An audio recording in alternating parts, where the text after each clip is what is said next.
That Valentine's Day, I had made plans to surprise my wife with dinner at her favorite restaurant. I had booked the table weeks in advance, arranged for flowers, and even picked out a small gift I knew she would love. But around noon, she texted me saying she wouldn't be home for dinner. She claimed she was going out with her friends for a girls' dinner, and that we could celebrate another day. Her casual tone in the message cut me deeply, as if our marriage and Valentine's Day meant little to her. At first, I tried to brush it off, telling myself maybe she truly needed some time with her friends. But something about her excuse felt strange. She dressed up too nicely before leaving, a red dress and heels, the kind of outfit she would wear to impress, not to hang out casually with her girlfriends. My instincts told me something wasn't right. I decided to call one of her closest friends that evening, pretending to ask if she had joined them yet. Her friend's confused reply confirmed my suspicion. There was no girls' dinner. None of them had plans that night. My wife had lied straight to my face. My stomach churned with anger and betrayal, but I knew I had to stay calm and find out the truth. After a few calls and some searching, I discovered that my wife's law firm was hosting a Valentine's Day party for their employees. I couldn't believe it. She had chosen to go there instead of spending the evening with me, her husband. The worst part was, she hadn't even been honest. She chose lies over honesty, and that stung more than anything. I decided to drive down to the hotel where the party was being held. When I arrived, I stayed low, watching from a distance. My heart broke as I spotted her. She wasn't just attending the party, she was laughing and drinking with a male colleague, leaning far too close to him.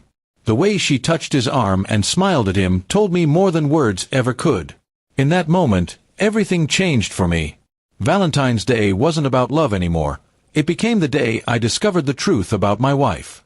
I wanted to storm in, confront her, and humiliate her in front of everyone. But then I realized something. True revenge isn't always about shouting or fighting. It's about letting the truth reveal itself in the right way. So I turned around, went home, and made a plan. I gathered every message, every piece of proof, and even called her friend again to confirm she wasn't with them that night. By the time she stumbled home later, her makeup smudged and her excuses ready, I was sitting at the table with a calm expression and all the evidence spread in front of me. When she tried to lie again, I slid my phone across the table and let her read the screenshots. She froze. Her face went pale, and for the first time, she realized her lies had caught up to her. She tried to apologize, claiming it was just a work party and nothing more, but I reminded her that the betrayal wasn't only about where she went, it was about the lies she chose to tell. The next day, I sent the same screenshots to her parents and even to a few of her colleagues who respected me. I didn't embellish or create stories. I simply let the truth speak for itself. People could see who she really was. Her carefully built image of being a loyal wife and professional crumbled overnight. She begged me to keep things private, but it was too late. 4 months, I had trusted her, and she had repaid me with deception. Now, she had to face the weight of her actions. The shame wasn't mine to carry anymore. It belonged to her. I filed for divorce soon after. She thought I wouldn't follow through, but I did. I made sure it was clean, with no room for her to twist the story in her favor. She lost more than just me that Valentine's Day. She lost the respect of everyone who once admired her.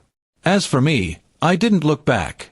It hurt, yes, but it also freed me from living with a liar. My revenge wasn't loud or violent. It was silent, steady, and devastating. She had betrayed me on the day meant for love, and I had answered her betrayal with truth she could never escape. Valentine's Day will never be the same for me, but I no longer see it as a day of pain. Instead, I see it as the day I learned to value myself enough to walk away. My wife thought she could lie and get away with it, but in the end, her lies destroyed her more than they ever hurt me. Because sometimes, the greatest revenge isn't in anger. It's in exposing the truth and letting the guilty live with the consequences of their own actions.